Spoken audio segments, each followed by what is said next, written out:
Olá, nós somos membros da Liga Acadêmica de Neurociências da UFSJ-CCO e, em parceria com o projeto Anatomia de Primeiros Socorros, nos propomos a explicar a neurofisiologia de alguns quadros clínicos comuns no ambiente de primeiros socorros. E hoje iremos falar sobre o acidente vascular encefálico. Conhecido popularmente como derrame ou AVC, o acidente vascular encefálico, AVE, é caracterizado por uma disfunção na circulação da região do encéfalo.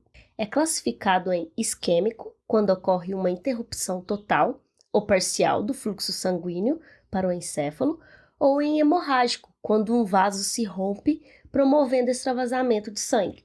Tanto no AVE isquêmico quanto no hemorrágico, há morte celular e consequente déficit neurológico, geralmente focal, de rápida evolução. Os sinais e sintomas dependem da área acometida do encéfalo. Por isso, ter conhecimento da anatomia vascular encefálica e das suas regiões de irrigação é de extrema importância para a avaliação clínica.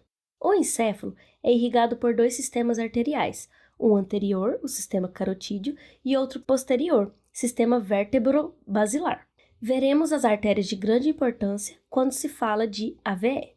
O sistema carotídeo é formado pelas artérias oftálmicas, responsável por grande parte da irrigação orbital, principalmente da retina. Formado também pela artéria cerebral anterior, que irriga a parte frontal, a face medial dos hemisférios do lobo frontal até o sulco parieto-occipital e parte superolateral de cada hemisfério. E formado também pela artéria cerebral média, a qual irriga o polo temporal e os giros ou face superolateral de cada hemisfério.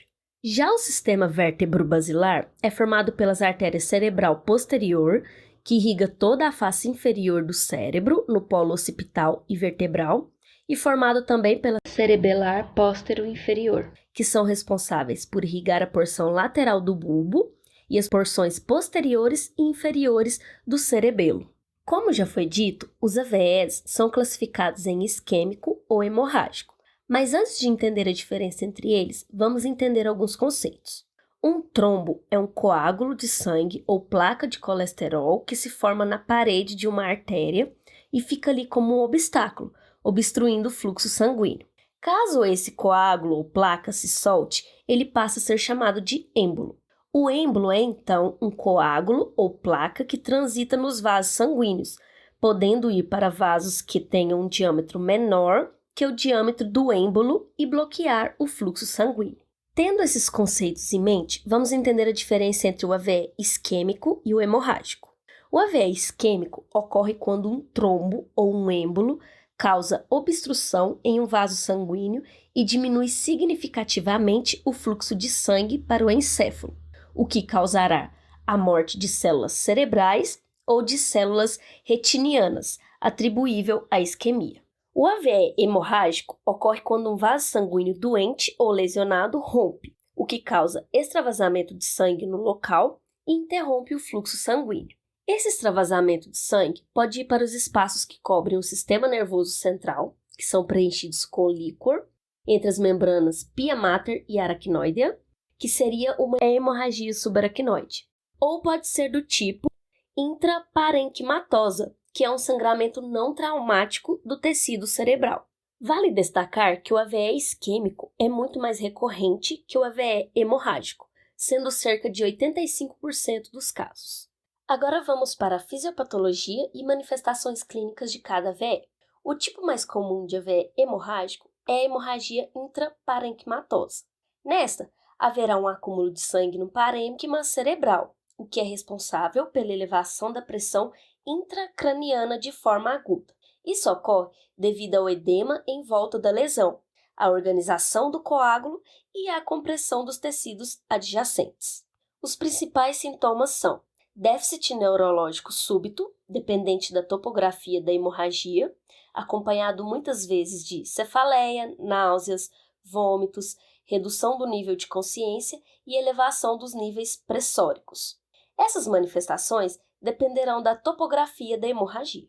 O segundo tipo mais comum de AVE hemorrágico é a hemorragia subaracnoide. Nessa, haverá um acúmulo de sangue no espaço subaracnoide, o qual provoca uma meninge química, que ocorre quando uma substância entra em contato com as membranas que envolvem o cérebro, causando irritação.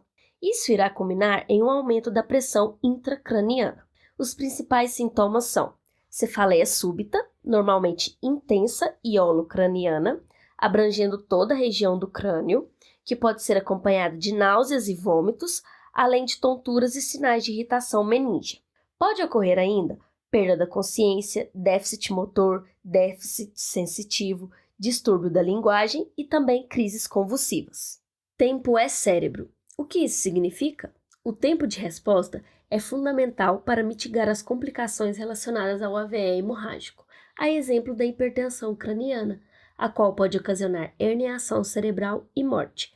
Por isso, é muito importante se atentar aos casos de Load and Go mencionados na ITO 23, a fim de buscar suporte hospitalar o mais precocemente possível. Os casos de Load and Go são déficit neurológico manifestado por achados positivos na escala de Cincinnati, hemiplegia ou hemiparesia em qualquer dos membros, ou heminegligência, relato de alterações visuais, visão dupla, embaçada ou perda de visão periférica, sendo uni ou bilateralmente, irresponsividade, ECG menor que 15, associada à alteração pupilar, e tríade de Cushing.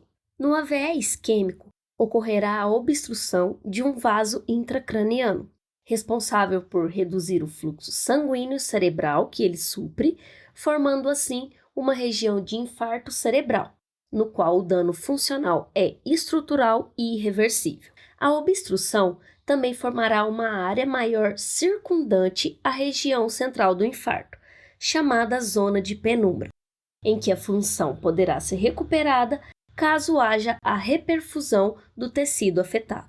As manifestações clínicas do AVE se apresentarão de acordo com o vaso que foi ocluído e com a região encefálica afetada. Os AVEs envolvendo a artéria cerebral média geralmente provocam hemiparesia ou fraqueza unilateral no lado oposto do corpo do AVE. Os pacientes demonstrarão preferência do olhar para o lado da lesão. Se a lesão isquêmica ocorrer no hemisfério dominante, o paciente pode apresentar afasia receptiva ou expressiva.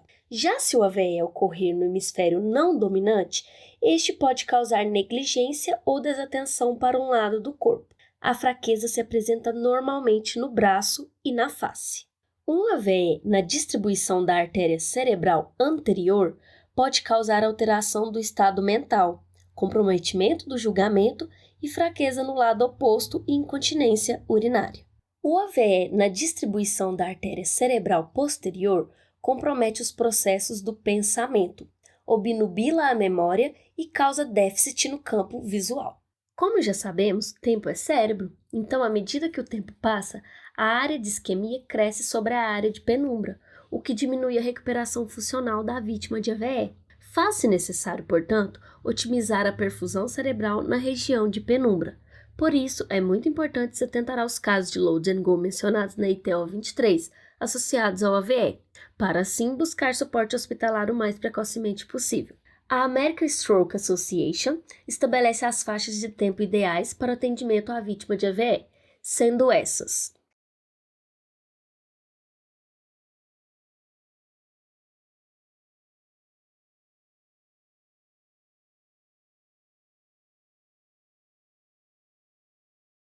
sabemos que os neurônios são células que necessitam de suprimento constante e grande de oxigênio e de glicose para produzir a energia e as conexões necessárias. Eles também são células difíceis de ocorrer regeneração e nascimento. Então, quando o tecido nervoso não recebe esse suprimento, ocorre tanto a morte celular com provável lesão irreversível, quanto a interrupção de axônios, que passam através da região comprometida com dano vascular. Essas são as nossas referências e um muito obrigado!